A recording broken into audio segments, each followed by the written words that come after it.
Xo'p, depressiya, tushkun kayfiyat kasalligi. Bemorda asosiy 3 ta belgi kuzatiladi. Ya'ni bu kayfiyatni tushkunligi, kayfiyat tushkun bo'lishiga olib keladigan vaziyat bo'lmasdan, bemorning kayfiyati tushkunligi yoki kayfiyatni tushishiga sabab bo'ladigan omil to'xtashiga qaramasdan kayfiyatning tushkunligi. Ikkinchisi harakat aktivligining kamayishi. Ya'ni ishchan, harakatchan, yelib yugurib yurgan odam borgan sari kam harakatga aylanishi. Va uchinchisi bu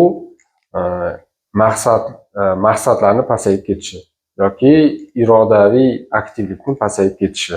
Ya'ni biron bir narsa qilishga xohishlar, biron bir narsalarni amalga oshirish bu rejalar miyadan ketishni boshlaydi.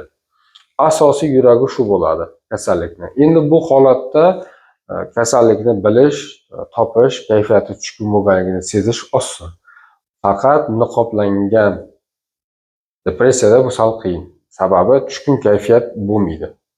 Tushkun kayfiyat belgisi bo'lmaydi. Bemor qisman aktiv ishiga borib kelib yurgan odam bo'ladi-yu, lekin niqoblangan depressiyada bitta turida tanada somatoform o'zgarishlar boshlanadi.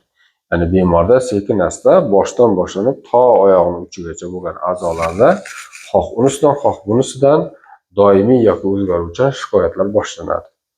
Bu narsalarning hammasini tanani kasalligi emas, depressiyaning orqasidan bo'layotganligining ikkita belgisi bo'ladi. Birinchisi, tekshirtirgan paytingizda o'sha a'zodan jiddiy kasallik topa olmaysiz. Ikkinchisi, ozgina o'zgarish topiladi, uni davolagan paytda bemor yaxshi bo'lib ketmaydi. Va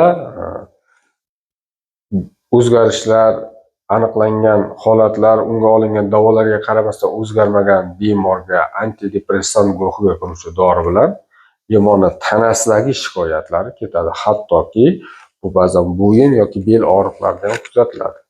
Misol uchun o'zimiz amaliy kuzatganimiz, qo'lida M4 qog'ozi, grija bor, shu yerda disk churrasi 7 mm bor. Bemorda bel sohada og'riq.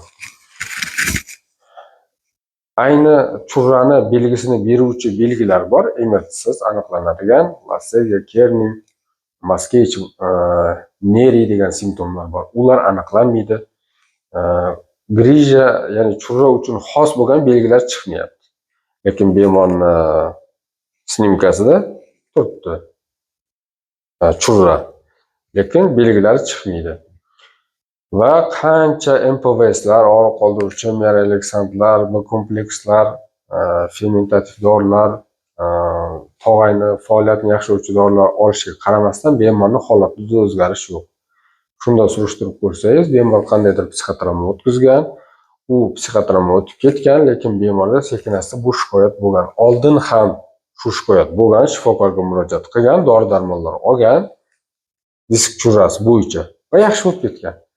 Ana endi hozir ko'rasizki, bu dorilardan unga qandaydir natija yo'q. Va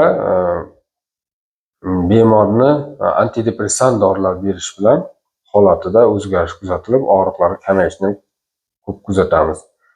Bu ham o'sha depressiyaning bir ko'rinishi.